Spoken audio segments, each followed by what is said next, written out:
To the January 22nd Village Board Legislative Session. This meeting is now called to order. We'll begin with the pledge. I pledge allegiance to the flag of the United States of America and to the republic for which it stands, one nation, under God.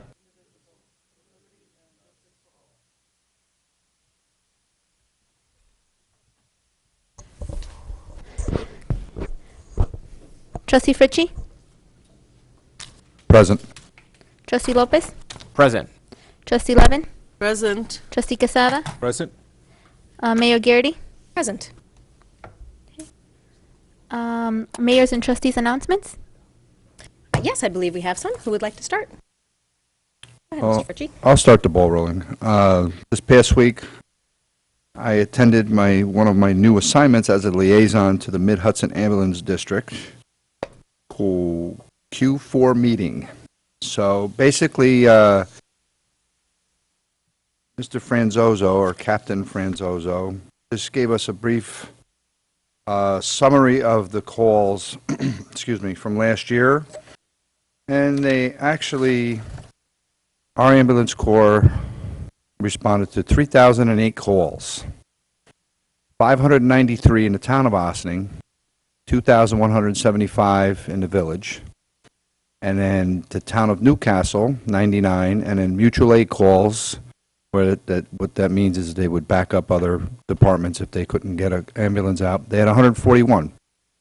And basically, it's a lot of graphs and charts of the various types of calls and percentages, and it was very interesting. So we meet again in April, and I will have an update for you then. Thank you very much. Who else? I will go. Good evening, everyone. Last week, I went along with Trustee Quesada to the Comprehensive Plan Committee meeting. We were able to take a look at some of the responses that different folks gave us in response to our request for who could help us put together the comprehensive plan. And we were able to narrow it down to two. We're going to be interviewing those folks, and so really excited about that. I was also able to attend the IFCA board meeting of the liaison to IFCA, and affordable housing is something that I care a lot about, and so it is really inspiring to be in a room with folks that are working every day on the ground to make it happen. And there's a lot of exciting things that they are working on, from strategic planning to fundraising. And I'd say that, and I'll make this appeal in a second, I believe that this is a participatory venture. This is not, although you are either here in the audience or watching at home, this is not something to spectate. This is something to participate in. So my challenge to you is, if you are watching this, then please participate in some way. And I'll give you some small ways, and I'll give you some big ways. One small way that you can participate and help IFCA specifically is by making a donation. So with IFCA, their ability to be able to purchase a property is driven by the amount of money that they have to do that. And so that is a really direct way that you can help to increase affordable housing options in our community. Donate to IFCA. It is tax deductible. The other way that you can help, and this is a bigger way, but I think a way that should really be considered by folks in the community, something that is really close to my heart, is opening your home to fostering. So specifically in our community, Family Services of Westchester is looking for folks who are open to opening their homes to fostering. And this is an incredibly impactful way to really live your values and to give an opportunity to folks in the community. And so one way that you can learn more is by contacting Melissa Aversa, the home finder and recruitment specialist there. And her number is 914-358-5828. I'll finish by saying that in this seat for a few years, my predecessor, Omar Herrera, would often speak about the Ossining Emergency Shelter. This is an incredibly important resource in our community, and so I want to continue that tradition. If you or someone you know needs somewhere to stay on these particularly cold nights, then being in front of Open Door at 9 p.m., transportation will be provided, and you can get an opportunity to have somewhere warm to sleep. So those are my announcements. Anyone else? No, nothing yet. Okay. Well, it's been a very busy week for meetings that with other organizations that we partner with on a variety of things, particularly starting yesterday with the Sustainable Westchester annual meeting. That's an organization that's near and dear to my heart.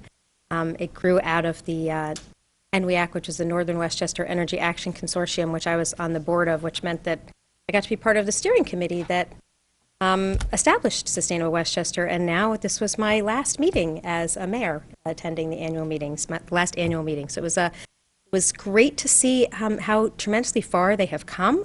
Not only so many initiatives, several of which we have taken advantage of in Ossining, like the community choice aggregation and the Solarize Ossining, and the Energize Ossining was actually even predated NWEAC, Sustainable Westchester rather, and our LED streetlights was during the transition for Sustainable Westchester to come into being. It was as our partnership with Southern Westchester was coming together. So it's really just a tremendous resource of intellectual capital from across the county, providing programs that most municipalities would never have the staff to be able to bring together. And right now, New York State has put in place the Climate Leadership and Community Protection Act, which is setting a very high standard for our emissions. And we have a lot of work to do. Everyone in Westchester does, and thankfully Sustainable Westchester is getting ahead of the game and ramping up some even bigger and better programs for us to be able to take advantage of. So very fortunate to have them. Then, keeping along the lines of sustainability and resiliency, a number of us participated in a meeting in the afternoon where we are preparing to have a community resilience workshop with neighboring municipal governments. And thanks very much to the folks at the Nature Conservancy and the Hudson River Watershed Alliance for approaching us and asking us to help coordinate this. And it's the village and town of Ossining. We are also inviting the village of Briarcliff Manor, the town of Mount Pleasant, and the town of Newcastle to participate. And we're hoping that Croton will join us as well, although Croton was part of a group to the north of them, but since we share the Croton River with the town of Ossining and Croton, we're hoping that they will participate in ours as well, and it'll be a great opportunity for the municipal governments to share information and do a thoughtful assessment about where all of our areas of concern are that we need to be protecting for as we look at resiliency going forward. And then this morning, the Rivertown communities joined together for our meeting with the county government to discuss the county housing needs assessment.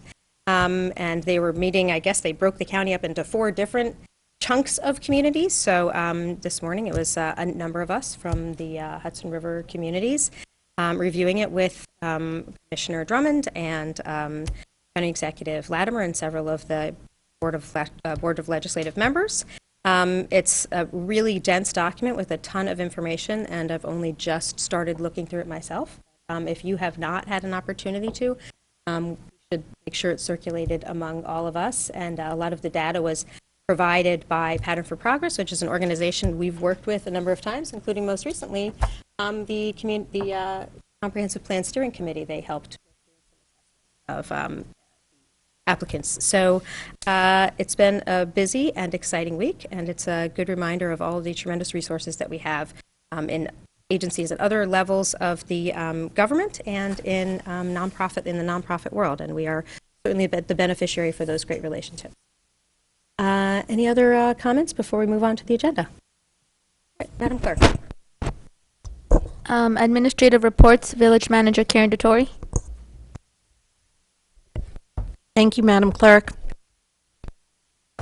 Greetings, everyone. So tonight, I'd just like to provide a brief update on some of our key projects that we had discussed towards the end of 2019. In terms of our Edmonds implementation, implementation, which is our finance and administrative software. We're beginning this process, and we're on track to have this new finance system up and running by year's end. With regard to the building department, we are working with Simprosity to get to have the ability to do online planning and building applications, and we are on track to go live by the end of first quarter. Code enforcement. Again, we really want to look at efficiencies and effectiveness, and we're currently reviewing a proposal from Karen Black of May Consultants, which I will review and share with the board and with the building department. And we're looking to work with somebody, and Karen Black is one of the people we're looking to work with, who can provide some guidance to us on policies and procedures, but also strengthen our ability to do effective code enforcement, while also balancing the other needs that we have of the building department, and really honoring our commitment to make sure everybody has safe housing.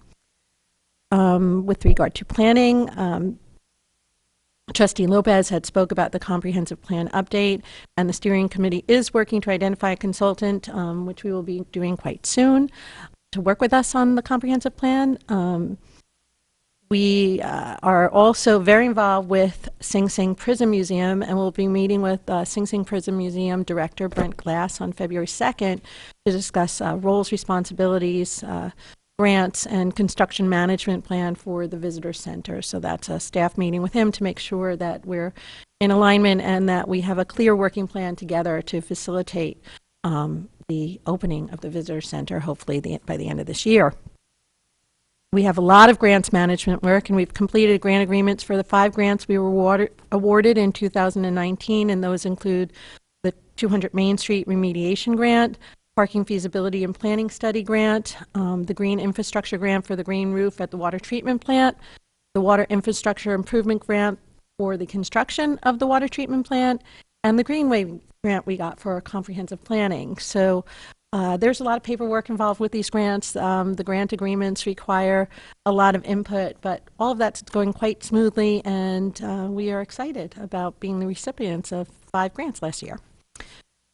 Great news for the Recreation Department. We will be opening full Sundays recreation services starting February 2nd.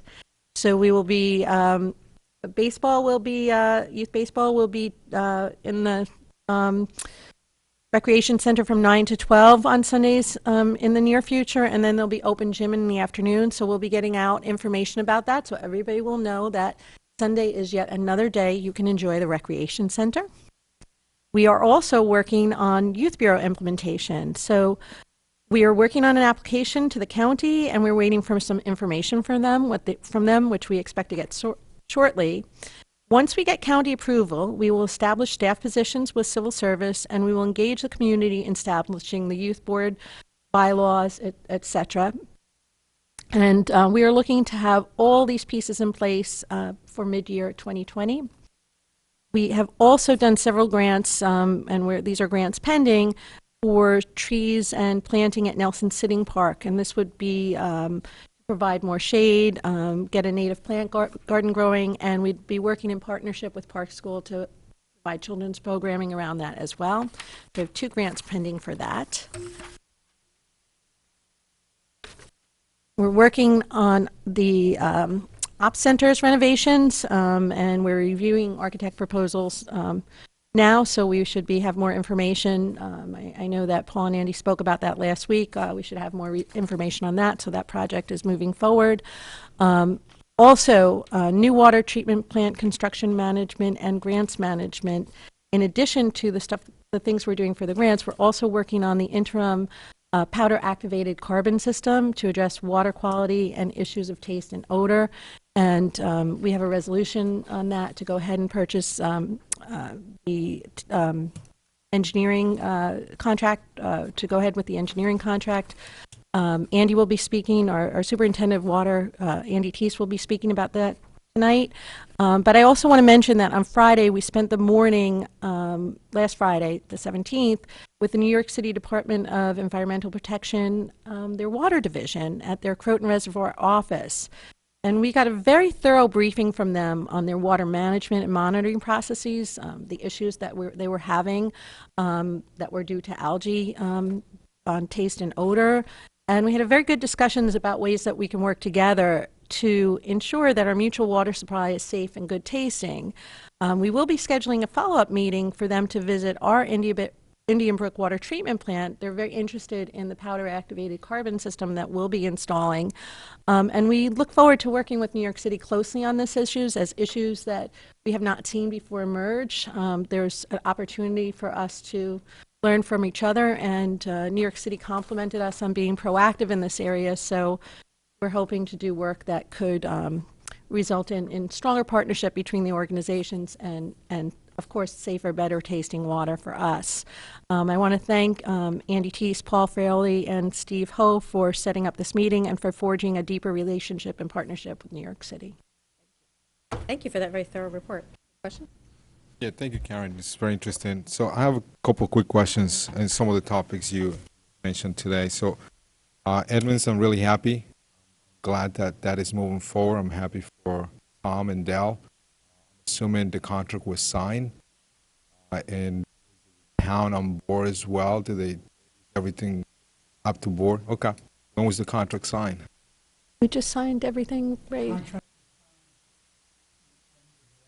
before the end of the right before the first of the year. It was signed at the end of 2019. Okay. Thank you.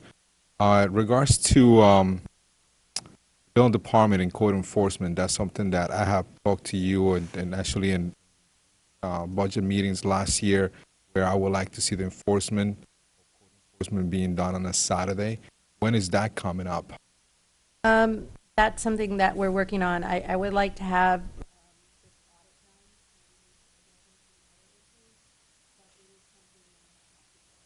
So with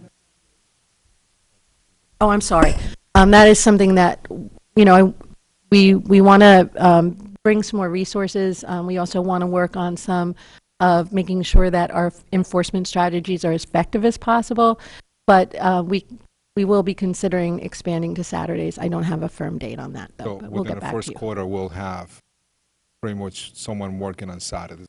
I really have to talk to Joe with that. There were some scheduling concerns with that, so we'll have to see what the capacity is. But we're going to try to broaden that. It's not a union issue, but it's just more like you have to figure it out within your department, with the Building Department. When is that going to take?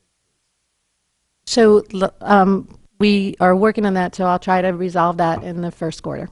Okay, thank you. The other one is you mentioned the Sing Sing Museum. Well, I know there was a contract that we needed to proceed with that. Is that something that it has been done or completed? All the paperwork that we had to provide to assume the lease for Sing Sing Museum has been completed, and we're waiting for responses back from. Sure. We have the state's comments, and they've been provided to the Sing Sing Prison Museum. The Sing Sing Prison Museum also has to prepare what's called a qualified management agreement, which is imperative because otherwise there is a tax consequence that which would force the state to basically put the kibosh on the entire deal. So as a result, we're waiting for the qualified management agreement from the museum board. I expect to have that by the end of next week. Then after that, pretty much will satisfy what the state comments had in regards to the Yes, the contract? state, the main comments that were received in the most recent iteration from the state were with regard to bond counsel. All the other comments were primarily with regard to security issues, and we've basically adopted all the security concerns that the state had with regard to that. All right, thank you, Stuart. Sure. Thank you. So, yeah, sorry. Oh, go ahead. I didn't want to interrupt because you went through a nice list, but on a macro level, not on the micro level. So if I were to play back 2019, code enforcement is probably, I think, has had the least traction of any of the other priority. And that's been a priority for 4 years? 6 years. 6 years, okay.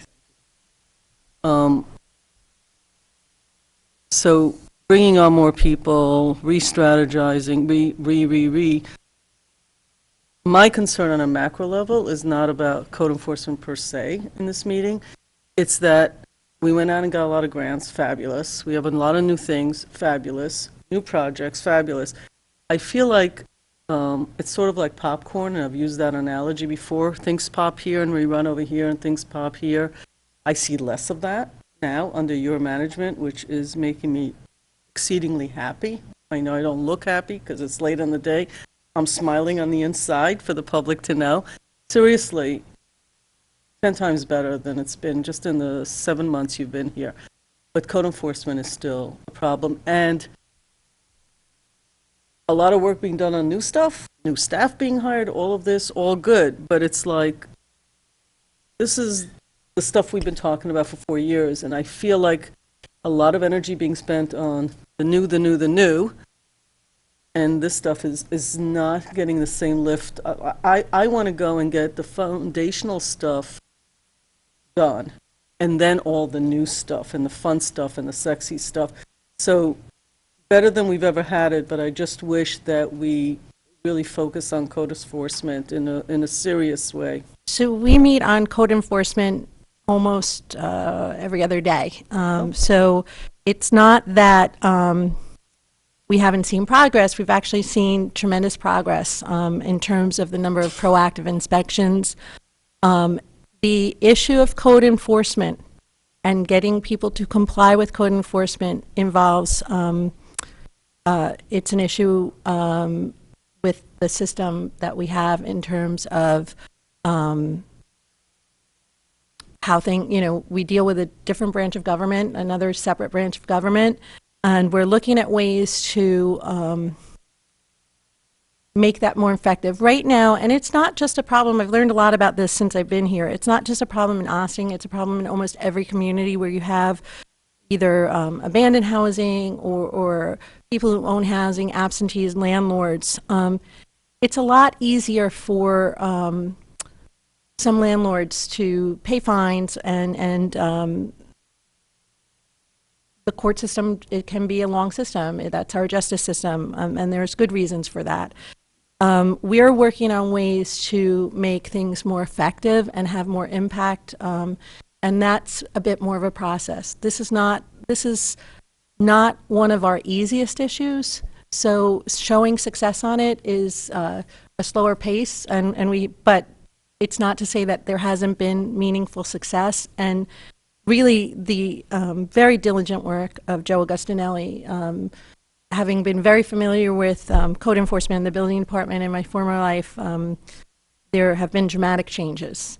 So I understand how important this is. In fact, I know firsthand how important this is. It's going to take a lot of effort, and there are some things that we're working on that currently are a little bit outside of our control.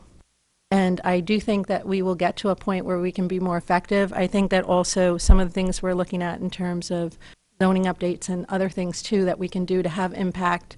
But this will be a process, and we are committed to it. But it is something we talk about almost every day. And I just want to, I don't know what's in the proposal. You said that you've now have something from Karen Black that you are looking at.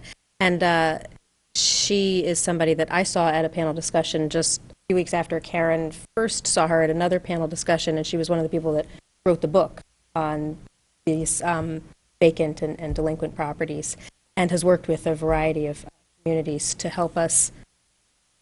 We have the right policies and we have the right intention, but then to actually have it in practice, and sometimes getting an outsider's perspective and their experience in other communities that have had some success and tried some different things. I'm glad to see that Karen is bringing in that resource as a potential way to tackle it more effectively than we've been able to, because it is a slow process. I mean, I'm going to agree with you, but the number one thing that first responders tell us is not vacant buildings and abandoned. That's not the issue. It's overcrowded. The number one issue that has been brought to our attention for years now is overcrowded, unsafe housing, so that when they go into buildings and houses and all that, absentee landlords, absolutely.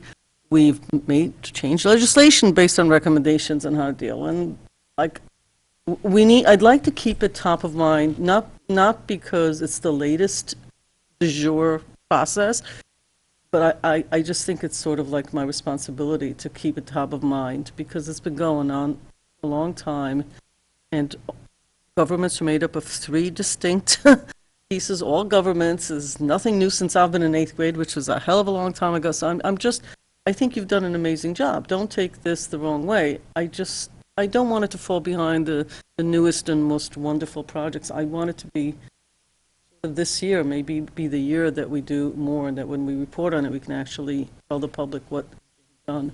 That is At the our right time. That is our intent, and I'm not being defensive when I say it is a priority. So it is a different process than it's very different than a capital project or getting a grant, for sure. The issue of overcrowding is also something that was talked about at length among experts in this area at the PACE conference that the mayor and I attended. Again, there's a certain level of complexity, and it has to do with a variety of different things, and a renewed effort in our state to protect tenants' rights too. And those are all very important things, but it's making people understand their rights, educating of their rights, and then being able to follow through.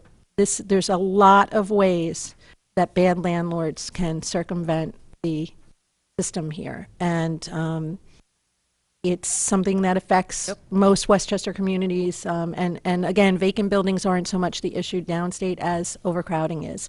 So there are things, and there are going to be things that we're going to recommend as policies and things that we're going to be looking into to address these more effectively. But I'm not one to overpromise. This is a really hard issue.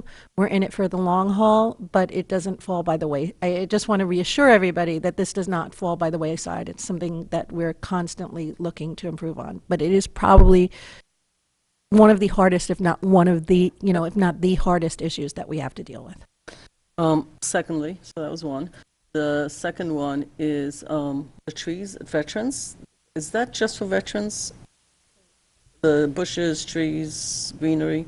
No, the trees. I'm sorry, I said veterans.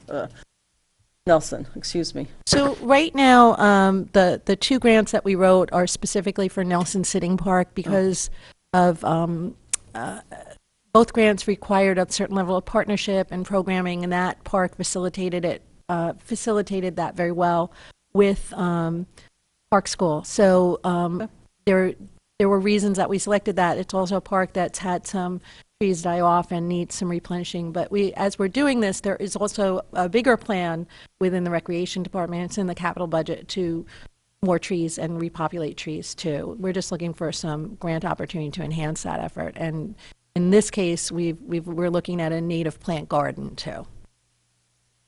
I was going to mention native plant garden because I like that at the Richard Wishney Park because of where the water collects there. And it's a great project. And they grow better and faster and need less maintenance. It's all good. It's all good, yes. Great. Thank you. Corporation Counsel Stuart Kahan. Thank you, Martha. Good evening, Mayor, members of the board. Tuesday night is planning board meeting. Today I met with our consulting engineer, Joe Cermelli, and Amanda Brosi, who is our land use counsel. We went over procedures with regard to applications coming into our land use boards. And be no secret to tell that we're going to be very strict on the calendars, so that if you have an application date, you must meet that date. If you have a revision date, you must meet that date. If you do not meet it, the case will not be on for the next meeting. Very, very important because we have volunteer boards. We don't need volunteers reviewing stuff. It is incomplete. So the applications will be complete. Going through that, we're setting things up both through Joe, Amanda, and myself. Contact with Jamie Kane, and we're going to formalize that. But those are things which are already there. The calendars already provide all those dates, but sometimes that's been followed more in the breach than in the actuality, and it will be followed, I tonight's agenda, there are a number of resolutions with regard to, I want to call it the water quality issues that have recently come up. They're the last two resolutions on tonight, resolutions J and K. Here, the first is with regard to Arcadis for the taste and odor control improvements at the water treatment plant. The second is with regard to permitting the village manager to sign either a purchase or lease agreement with Cabot for the Porta-Pack system to be installed at the Indian Brook Water Treatment Facility. Able to answer more questions on that. Those are both here. They're both obviously time of the essence type situations. That's why we've put them on the agenda at this time. There's also a tax certiorari on tonight's agenda, which was discussed last week, as well as two cabaret licenses, one for 3 Westerly and one for the Good Choice Kitchen. Thank you. Police Chief Kevin. Sorry, may I ask you, so regards to, and this kind of ties back to one of the software that we are purchasing for the building department in regards to the planning. So that's something that, is going to be implemented as well when they do an online application, end of this quarter, I'm assuming. Was that sort of like, and I'm not going to speak too much in details on that until Karen appropriate, but there's going to be some training, there's going to be some adjusting to what the new system may be, and I think that's part of the application, and the building department, planning department will be able to start tracking a little bit more what the submissions and what that means as well. So the plan is, I would think by sometime in mid-February that we'll be able to start doing the training for people who use the system all the time, architects, planning board, staff, so we're going to start that training component and then subsequently go live. So that's all, baked into the work plan there. That contract was signed? Oh, yes. Police Chief Kevin Sylvester. Good evening. As is typical, January is a big month for planning for us and administrative tasks. Right now, we're in the process of solidifying a multi-jurisdictional active shooter training at Phelps, along with Sleepy Hollow, Tarrytown, and some of the other river towns up and down this way. Always good for us to work together to make sure we've got interoperability. This past weekend, we conducted taxi license renewal together with the clerk's office, and we're also busy planning out our summer calendar. So not a whole lot to break out right now, but I can tell you that we've got lots of great stuff on our calendar as usual. Dates are being set now, and we should be able to announce all of our programs for the year within first quarter, so we're excited about that. Last, I'll just say that I got notice, or at least information, there's no notice out yet, that the police officer exam is expected to be announced at some point in the spring, and we're expecting a September test date, which is a bit earlier than what I've heard in the past. That is mostly rumor at this point, but look for our department to be doing a lot of information when it comes time for that. We're going to be looking to make sure that everybody knows when the test is, how to sign up, and all the reasons that they should take the exam and join our department. Thank you. Thank you. Madam Clerk. Moving on to organization announcements. Is there anybody here who would like to make an organizational announcement? That would be you. You're up. I just misplaced myself. Good evening, Village of Austining. My name is Stanley Dorsonville from Senator Carlucci's office.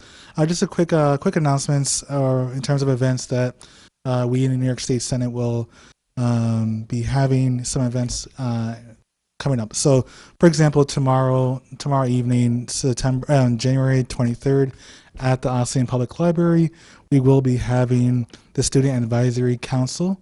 The senator will be present to speak with students as to speak on various topics that concern students and prepare for the upcoming trip for town of Austining students to go to Albany. And so that's going to be a great opportunity for students to get involved and learn about state politics and state government and the like. Upcoming in the future, we will be having naloxone trainings coming up. So that'll be a great way for folks to become educated and receive free tools, free resources, and learn how to save the life of someone who is at risk. But yeah, essentially. Those are the reports from our office. Thank you. Thank you. Moving along to village board resolutions. Is there anybody here who would like to say anything in regard to the resolutions this evening?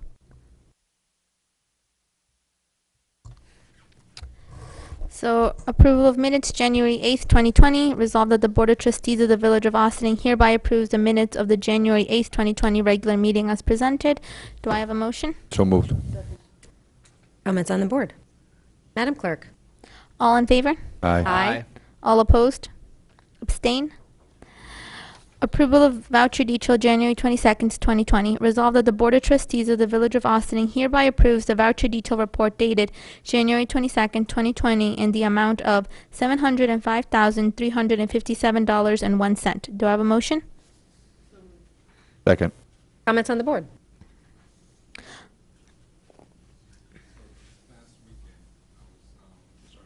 Thank you. This past weekend, I was able to do the first voucher details for this year. I had a conversation early today with our treasurer, Tom. Thank you for taking my call today. There's going to be some follow-up questions in regards to that, and I will go through the village manager and make sure all the questions get answered. I have some concerns in regards to some of the stuff that is here, but hopefully this just those numbers that will get resolved themselves. But it was a very interesting first vouchers for me because there were some items from 2019, some items that were passed even from August from last year in regards to some water bills that we get. I know water is very important for us, so it was very interesting and very, again, Tom, thank you for always taking my call and answer the questions, so I appreciate that. But I'll follow up with that. Future conversations, I'll follow up through the village managers. Thank you. All in favor? Aye. All opposed? Abstain? Resolution authorizing tax tertiary payment for J&J Main Street LLC, 95-97 Main Street.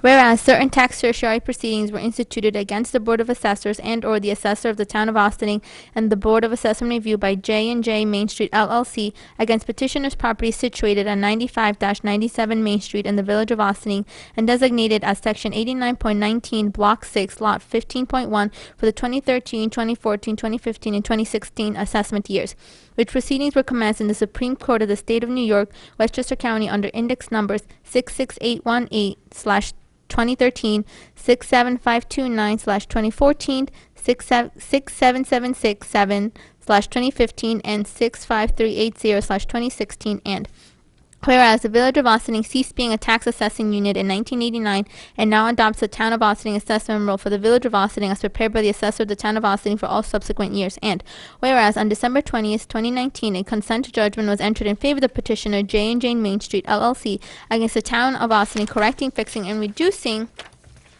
the assessed valuations of the aforesaid real property and the improvements situated thereon as set forth in Schedule A annexed hereto. Resolved that the village treasurer is authorized to make the aforesaid payments so the village may avoid the payment of any penalties, and be it further resolved that the village treasurer shall make a notation in the margin of the assessment rolls of the Village of Austining that said assessments were reduced and payment of a refund of the overpayment of real property taxes was made pursuant to said judgment. Do I have a motion? So moved. Comments on the board? Madam Clerk? All those in favor? Aye. All opposed? Abstain? Resolution approving cabaret license for 3 Westerly Restaurant, aka Austining Restaurant LLC, 3 Westerly Road, Austining, New York. Resolved that pursuant to the code, the Board of Trustees hereby approves a cabaret license for 3 Westerly Restaurant, aka Austining Restaurant LLC, 3 Westerly Avenue for 2020 as follows. 3 Westerly Restaurant, aka Austining Restaurant LLC, days/hours Sunday through Saturday from 12 p.m. to 2 a.m. Type of music, background music, DJ, small piece band. Do I have a motion? So moved. Second. Comments on the board? Madam Clerk? All those in favor? Aye. All opposed? Abstain? Resolution approving cabaret license for LGS Culinary Inc., doing business as Good Choice Kitchen, 147 Main Street, Austining, New York. Resolved that pursuant to the code, the Board of Trustees hereby approves a cabaret license for LSG Culinary Incorporated, doing business as Good Choice Kitchen, 147 Main Street for 2020 as follows. LSG Culinary Inc., doing business as Good Choice Kitchen, days/hours Monday through Saturday, noon to 10 p.m. Type of music, live music, 1 to 5 musicians. Do I have a motion? So moved. Second. Comments on the board?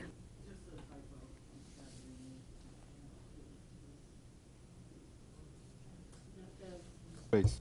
Okay. Okay. Madam Clerk? All those in favor? Aye. All opposed? Abstain? Finance. Establishment of various capital projects for 2019 financing resources.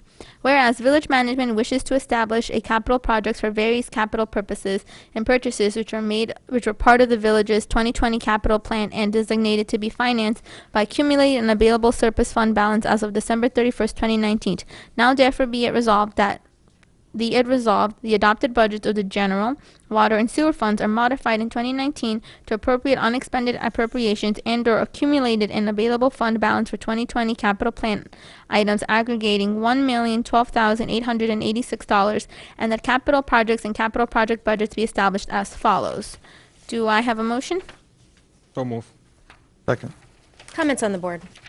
Well, I'll just say this is something we discussed at length last week. Thank you very much, Dale Ferrer, for joining us, and Paul and Andy, since a number of these are related to work that you're doing on your projects.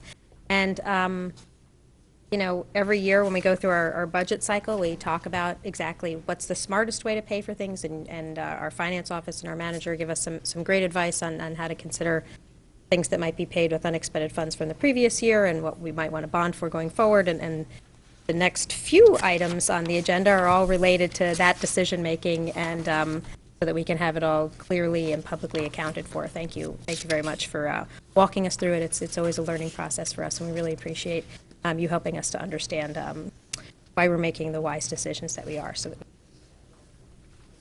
Madam Clerk? All those in favor? Aye. All opposed? Abstain? Finance, budget modification, street resurfacing and sidewalks capital project in 2020. Resolved, the 2020 street resurfacing and sidewalks capital project budget is established in the amount of $1 million to be funded with CHIP state aid of $400,000, a transfer from the general fund 2019 fund balance surplus of $450,000 and DASNY state grant funds of $150,000 as follows. Do I have a motion? So, second. Comments on the board? Madam Clerk? All those in favor? Aye. Opposed? Abstain? Finance, budget modification and closed 2016 fire pumper capital project. Resolved, the 2016 fire pumper capital project budget is adjusted from $675,000 to actual expenditures of $651,496.51, and the project's closed as follows. Do I have a motion? Second. Comments on the board? Madam Clerk? All those in favor? Aye. Opposed? Abstain? Finance, budget modification and closed 2016 street paving capital project. Resolved, the 2016 street paving capital project budget revenue funding is modified to balance the expenditures and close the capital project as follows. Do I have a motion? So moved. Second. Comments on the board? Madam Clerk? All those in favor? Aye. Opposed? Abstain? Authorization for village manager to sign proposal with Arcadis of New York. Resolved that following review of the Corporation Council, the village manager is authorized to sign the January 17, 2020 proposal from Arcadis of New York Incorporated, 855 Route 146, Clifton Park, New York, 12065 for evaluation of taste and odor control improvements at the Indian Brook Water treatment plant, which scope of work shall be performed for the lump sum of $90,000. Do I have a motion? So moved. Second. So this is one of the topics that we discussed at some length last week. Do we want to, Andy, did you want to give us a little more insight into this? Because this was a little bit of a last minute Yep. addition Good to evening. the agenda. Thanks for pushing it forward so fast, too. So this is a proposal from Arcadis to, the scope of work was different tasks. One task was to identify the powder activated carbon products and the best dosing requirements for our MIB issue in the water. So essentially what we did is we took like 25 gallons of water, we mailed it to this Performance Engineering Solutions company in Florida. We had them run jar tests, what basically means they tried different powder activated carbons with our water to see what was the most efficient. So, and that was based on the actual numbers of 100 parts per trillion, which we were seeing and we're still seeing up in the reservoir. In And the Croton Reservoir. In the Croton Reservoir. In our system, our distribution system, our latest result, it was 3 parts per trillion at the farthest part of the system because we've been feeding off of Indian Brook for the last 13 days. Unfortunately, we're going to have to switch back, and I'll talk about that soon. But getting back to Arcadis's proposal, so it was to look at what equipment was needed, which is the next resolution because we've moved fast with this. The dosing requirements, how many pounds per day, the submissions to the health department review all the drawings, all their design letters, preparing the design for the PAC system. So you buy this system, but now you need to size the piping appropriately, do the drawings, all the electrical work, and all the SCADA work, and then the structural work where this unit sits. Some of this work they've started because we've told them you need to get started right away based on time. The next one was periodic site visits, and then finally task 4 was for the new filtration plant, being that that is not 100% designed, and the health department has that review, the 95% review. We want to look at what we can put in the new filtration plant as far as UV and peroxide so we don't have to bring all this powder activated carbon into our filter plant, the new one. So we're looking ahead. So that's their proposal. That's Arcadis's proposal. The next resolution, just since I'm up here, it's for the actual equipment. We talked about leasing versus the option to buy. It makes sense to buy the equipment because based on the numbers and based on what we see from New York City, for the past 2 months, the numbers haven't changed. They didn't know if it was going to be seasonal, if it was an event that happened. We were thinking, because we asked this question, the timing lined up when they put the system online to New York City. We thought they might have stirred the system up. All that water has purged through their reservoir, and they're still seeing it off gas, and they're not feeding their filter plant. So it's based on algae decaying, and they're trying to figure out why. If it was seasonal, if it was based on the density around the reservoir or what, but they have a lot of scientists working on it. So the reason why we went to Indian Brook is we were thinking this would clear up. Well, it's not clearing up. By this Monday, we'll be down to 50% capacity. So we don't want to bring it down below that capacity. God forbid if something were to happen to the New York City water, one of our pump stations, and we couldn't feed our filtration plant. We still need at least a week of our own water in an emergency. So starting Monday, we are going to go to 50-50. We will receive some calls. The quality will be the same as it was about a month ago, 50 parts per trillion, because if we're seeing 100 come in and our water has less than 1, it's going to be 50 parts per trillion, but it's going to take about 6 weeks to put this system in place. At the old numbers and the old water quality, we received about 100 calls out of 30,000 people. It's still a lot of calls, but I talked to the manager and she wants to put out some type of a release tomorrow, letting everybody know that this will happen Monday to give people a heads up. So getting back to the proposal here, kind of going around the bush here, but the proposal itself it makes sense to purchase the equipment because I think it's going to be well over a year. I think it's going to be 3 years. Obviously, before the new plant is built. If we started the plant in 6 months and bid it and built it, it's 2.5 years of building the plant. And it makes sense if you're going to use it for more than 15 months on a lease to purchase it. If we were to lease it for 12 months, we would buy it outright for an additional $84,000 when we could just purchase it for $97,000 up front and own it for good. Now, I know the trustee Casada asked me a question. Could this be used in the new plant? Yes, it could be. We're going to make provisions for this equipment to fit in. Based on the dosages and the numbers, we spiked that water up to 150 parts per trillion to look at worst case scenario, so that if next year was worse, it would be able to handle it. So we can reuse this equipment in the new plant too, because it most likely would need UV with peroxide and this equipment. The advantage of the old plant is we have 45 minutes of detention time for this powder activated carbon to mix in with the water and to take out the taste and odors. The new plant, you only have about 15 to 20 minutes. So no matter what, we're going to have to look at, based on the hydraulics of the new plant, another way of removing it besides this, but it's going to be, belt and suspenders there. Any questions? You answered all of my questions. Does anybody else have questions? I do.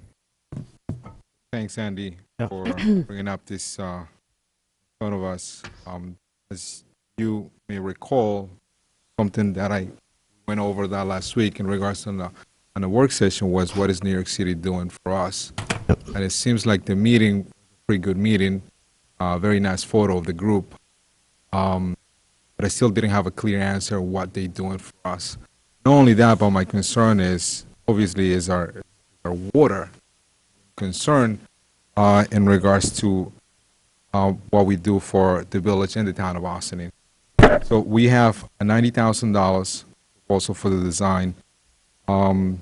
97, did you say 97 for the actual equipment? It's going to be 97 plus some spare parts plus training, so it's going to be. That's just under 100. Thank you. Thank you. So now, because now the slush, when they increase the budget on the slush as well, is that correct? Sludge? Yes, thank you. Yeah, it'll produce more sludge. Do I know how much yet? I don't know. Arcadis, this is part of their proposal to see how much sludge is producing. How much is that?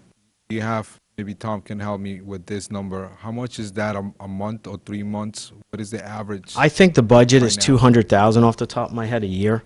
A year? And So- sludge, that's just, I don't, All right, so plus let's or say minus. 200. So again, so my concern is not just paying the 97 plus the parts right. and the $90,000, but it's pretty much the maintenance that we have to do for our budget. So on budgetary numbers, what is a budgetary for the next 3 years that we are looking at? Well, I know that the cost of the chemical is, without shipping, 80 cents a pound. If How we many use pounds? 1,000 pounds a day, that's $800 a day, plus shipping. So that's worst case scenario at these dosages. You could spend $300,000 just in the chemical a year.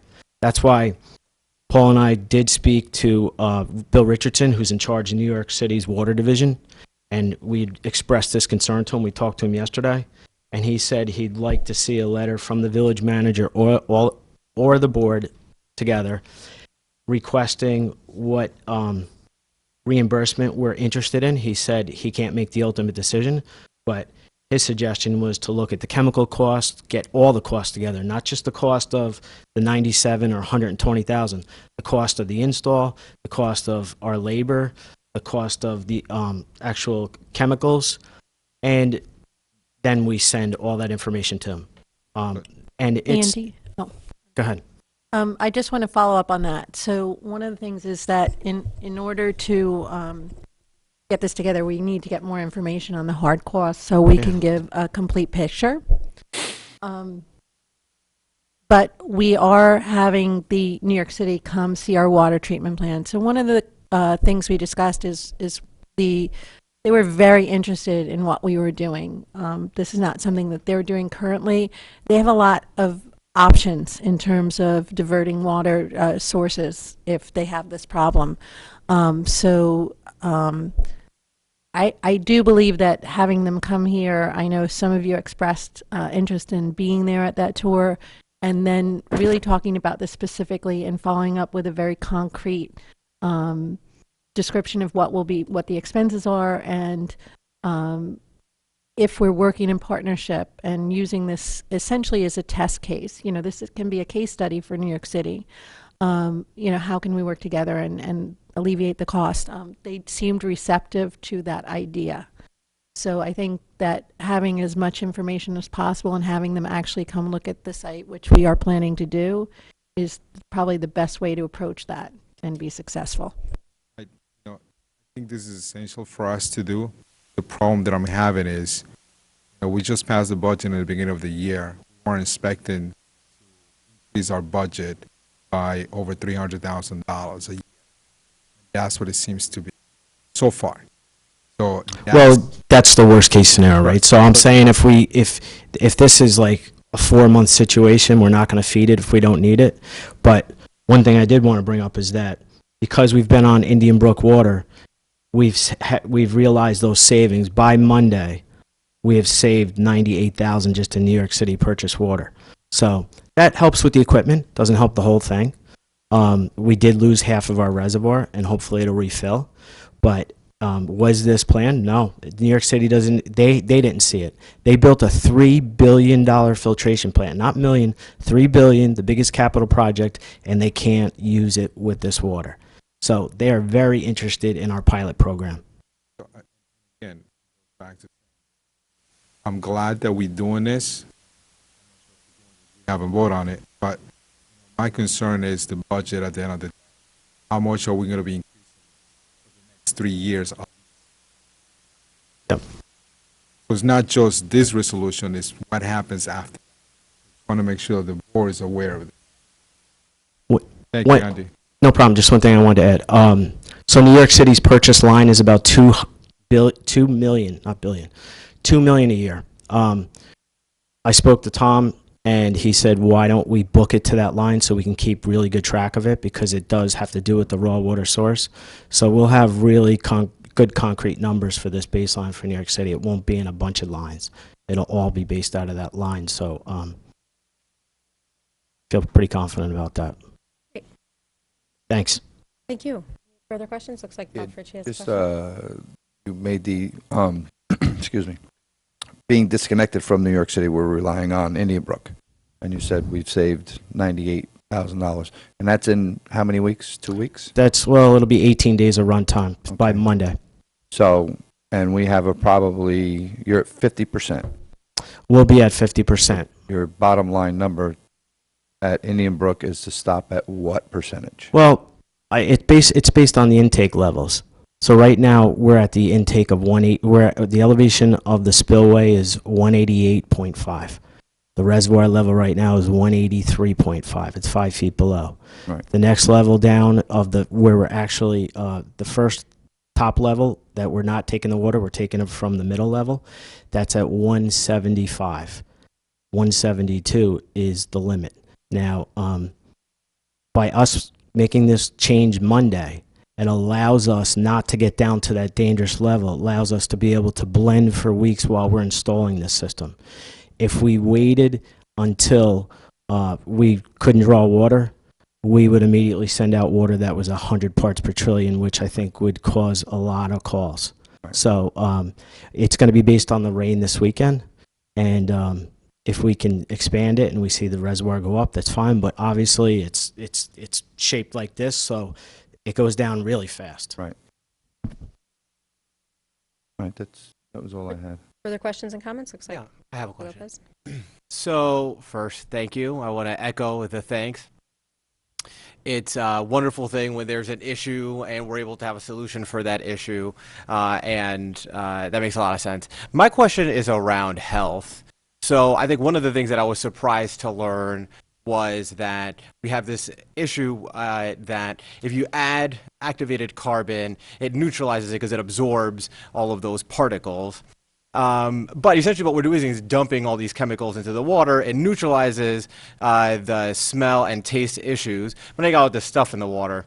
My question is, and I looked at the document that was sent that, but nothing in there talks about any potential health issues that may come from this, particularly when it comes to folks drinking water with stuff that absorbs other stuff, and if you're taking medicine and how that may impact that. Your thoughts? Well, that was the first question I asked when we had the MIB question, right? Is there any side effects? Is there anything? Is there any case studies? The scientists I've asked, they can't find case studies that show high MIB levels cause any health concerns. So that was like the number one thing, because I wanted to know, obviously boiling won't work, but if there's a bacteria issue, we have no problems issuing boil notice to 30,000 people. It's like, we're always going to do what's right.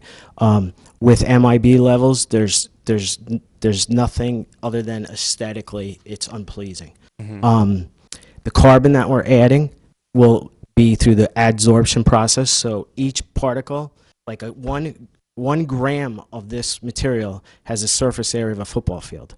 It has that many nooks and crannies. So through adsorption, it takes in that particle, all the MIB. Now, through the sludge process and through the coagulation process, which I'd like sometime to set up for you guys to go up to the plant, we'll give you a full tour.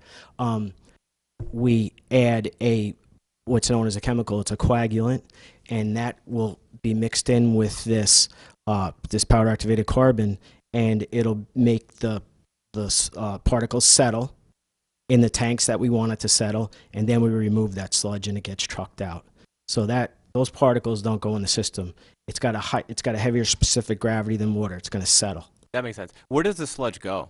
We truck it through annual bidders, so sometimes it goes to fertilizer plants. It's whatever the county sets it up to be. It's all run by the DEC, so I couldn't tell you the facility. Okay. Paul might be. Do you know Paul? That was his line of work. It's a specialty. It typically goes to Passaic Valley, where a lot of the sludges go from this region, and Passaic Valley Sewer Commission more specifically, and they treat the sludge and primarily use it in some type of beneficial reuse. This is a potable water sludge, so it's not as desirable as a fertilizer or an organic type compound, but it could be mixed with fill or some other inert material to be used for some other beneficial reuse. So there is a recycle component. Thank you. I hope we send them a holiday card because they take our sludge. That's great. Right? It needs to go somewhere. They don't take it for free. Okay. Well, there you go. Well, thank you very much. All right, any other comments or questions? Then I just want to say thank you, Andy and Paul, for being such thoughtful and informative teachers on municipal water and this whole process. Every time we have these conversations, I understand it more deeply and more thoroughly, and I'm that much more appreciative of your dedication.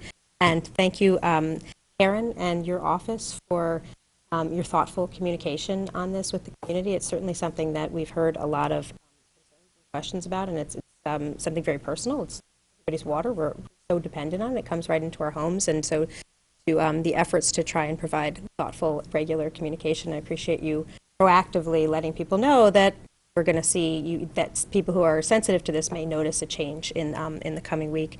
And thank you also to all of you for your your proactive partnership with New York City. It's a relationship that has been built over years. We were the first community to be awarded the grant from, that's why I met Bill Richardson, was when we got Demand management. Thank you, the demand management grant, which was, hundreds of thousands of dollars to help us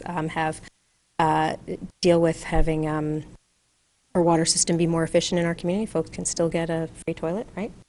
Toilet's still available for anybody in the village or town of Ossining, and folks who have gotten it have said great things about how that system works. So encourage people to take advantage of it. And I'm really pleased that you're so proactively working to try and get New York City to partner with us so that to alleviate some of the financial burden, as well as to really support some of our efforts to make sure that we are able to prevent this in the future. There's so many regulatory agencies that you deal with, so, and I know that we are well regarded by all of them for being so on top of things and transparent and partnering. That's due to your dedication, so thank you. With that, Madam Clerk, I think we have a motion on the table here. All those in favor? Aye. Aye. Opposed? Abstain? Authorization for village manager to sign a purchase and/or lease agreement with Cabot North Activated Carbon for a standard hydraulic Porta PAC power activated carbon supply system for the Indian Brook Water Treatment Plant. Resolved that upon review by the Corporation Council, the village manager is authorized to sign a purchase and/or lease agreement with Cabot North Activated Carbon, 3200 University Avenue, Marshall, Texas 75670, for one CNAI standard hydraulic Porta PAC bulk storage and PAC dosing system in accord with the bid proposal date, January 16th, 2020. Do I have a motion? So moved. Second. Comments on the board? Sorry, quick question. So by Andy's recommendation made that, I guess that goes to Stuart, probably Karen. He recommended for us to buy the equipment, not to lease. Does it make any difference that we have both of them in the resolution? It's in there, I'm sorry, Tom, because the proposal has both. So that's why it was put that way. Okay. All right. Thank you. Madam Clerk? Aye. All in favor? Aye. Opposed? Abstain? There you go. Is there any continuing business of the board? There's not. Okay. Is there any new business of the board? There is not. Is there anybody present that would like to speak in front of the board? Visitors wish to be recognized? We recognize all of you. Okay. No. And can I have a motion to adjourn the regular legislative session for executive session? For executive session for four. matters of personnel regarding specific persons or corporations, matters of potential litigation, and matters of real property. So move. Second. Comments on the board? All in favor? Aye. Aye. And with that, we will look forward to seeing you folks next week at Village Hall, 16 Croton Avenue, for our work session. This meeting is adjourned to exec.